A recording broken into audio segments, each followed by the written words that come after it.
Baga gara klinika yookotti nagaan dhuftan.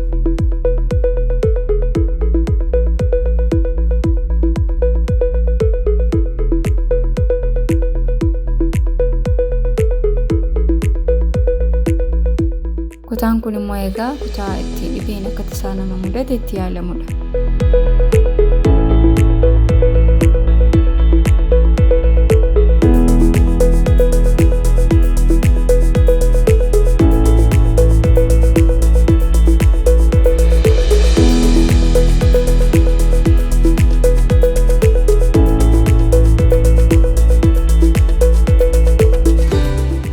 Klinikni yookoo hakiimotaa fi ogeessota garaagaraa muuxannoo yeroo dheeraa qaban of keessatti qabatee kan hundaa'edha. Klinika yookootti tajaajilli hedduun ispeeshaalistootaa fi sabispeeshaalistoota garaagaraan bakka tokkotti kennama. Isinittis ta'ee maatii keessan firoottan keessanitti tajaajila fayyaa isa kamtu gaaffii isinitti ta'ee jira laata? Tajaajila dhibee sammuu fi ispaayinaal koordii isaan keessaas qorannoo fi baqaqsanii yaaluu sammuu fi ispaayinaal koordii dhibee yookaan balaa akka tasaa akkasumas immoo sababa uumamaatiin dhufan qorannoo fi yaala dhibee dugdaa sababa diiskii mucaachuu dugdaatiin dhufan yaalaa fi qorannoo dhibeewwan narvii sababa adda addaan dhufan qorannoo fi yaala dhibeelee kanneen akka dhibee mataa dhibee dugdaa akkasumas immoo dhukkuboota narvii baqaqsanii yaaluu waliin wal qabatan.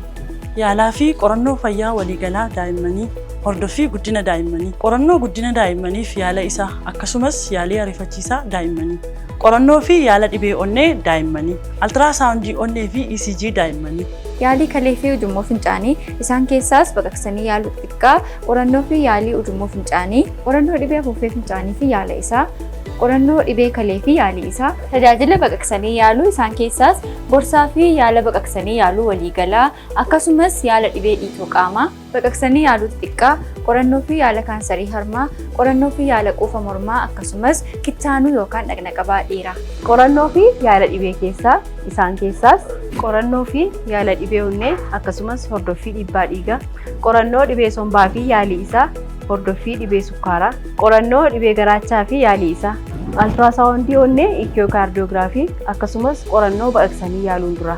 Qorannoo dhibee gogaa fi saalqunnamtee isaan keessaas qorannoo fi yaala dhibee gogaa qorannoo fi yaala dhibee qeensaa dhibeelee saalqunnamtiin daddarban kanneen akka fanxoo coobxoo yaala isaanii waliin qorannoo fi yaala dhibee mormaa olii isaan keessaas qorannoo fi yaala dhibee gurraa qorannoo fi yaala dhibee funyaanii fi saayinasii akkasumas qorannoo fi yaala dhibee qoonqoo fi huba qoonqoo yaala gadameessaa fulfaa isaan keessaas qorannoo fayyaa dubartootaa qorannoo gadameessa waliigalaa qorannoo fi gorsa ulfa duraa akkasumas hordoffii ulfaaf tajaajila deessisu hordoffii da'umsa boodaaf tajaajila altiraasaawundii gadameessaaf ulfaa qorannoo fi yaala dhala dhabuu qorannoo kaansarii cawwee gadameessaaf kaansarii harmaa. Klinika yookoo keessatti tajaajila altiraasaawundii onnee jechuunis tajaajila altiraasaawundii onnee daa'immanii akkasuma immoo ECG akkasumas altiraasaawundii ulfaa fi gadameessaa ni kennina. Tajaajila laaboraatoorii ammayyaa bu'aa qorannoo amansiisaa waliin klinika yookootti ni argattu. Mana keessan teessanii hakiima keessan waliin mari'achuu yaalamuu akkasumas immoo waa'ee qoricha fudhattanii mariisisuu yoo barbaaddan 724 irratti bilbiluun hakiima keessan mariisisuu dandeessu. Akkasumas immoo beellama qabachuu yoo barbaaddan 9-724 irratti bilbiluun beellama qabachuu dandeessu isiniin jenna.